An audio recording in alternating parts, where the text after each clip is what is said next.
Nga Shkodra ka startuar edicioni 21 i Rally Albania, eventi më i madh i garave motorike në vend dhe një nga më të njohurit në Ballkan. Për 7 ditë me radhë, pilot nga vendet të ndryshme të botës do të përshkojnë terrenet më të vështira dhe panoramat më të bukura që ofron Shqipëria në një sfidë që bashkon adrenalinën me aventurën.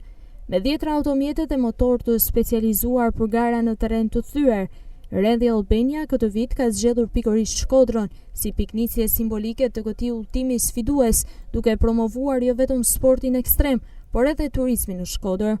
Pilotët u mirëpritën në këtë nisje të eventit nga nënkryetaria e Bashkisë Shkodër Teuta Qyteza, e cila vlerësoi këtë event, por edhe mikpritjen që ato gjejnë në Shkodër. T'ju uroj një garë me adrenalinë të fortë, të suksesshme, që të më kujtoni gjatë këto emocione dhe ta merrni me vete kudo që të shkoni Shkodrën tonë të dashur e të bukur. Kudo që të shkoni do të kujtoni se çfarë keni parë në Shqipëri, mikpritjen, turizmin malor dhe mbi të gjitha gatimet e mrekullueshme tona, të cilat uroj që t'i shijoni kudo që të uleni për të pushuar.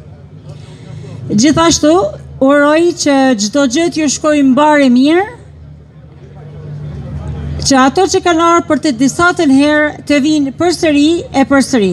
Pjesëmarrësit do të kalojnë në qytete, male dhe zona të thella të vendit, përpara se të përmbyllin garën në Tiranë. Organizatorët theksojnë se ky edicion do të ketë më shumë etapa, më shumë kilometra dhe një rritje të konsiderueshme të pjesëmarrësve nga jashtë. Një urim të veçantë edhe suksese kam për gocat garuese që këtë herë janë 3. Shpresoj që nga viti në vit të shtohen, edhe megjithatë dua të them që janë me motor, që kjo është akoma më aventurë dhe më e fortë.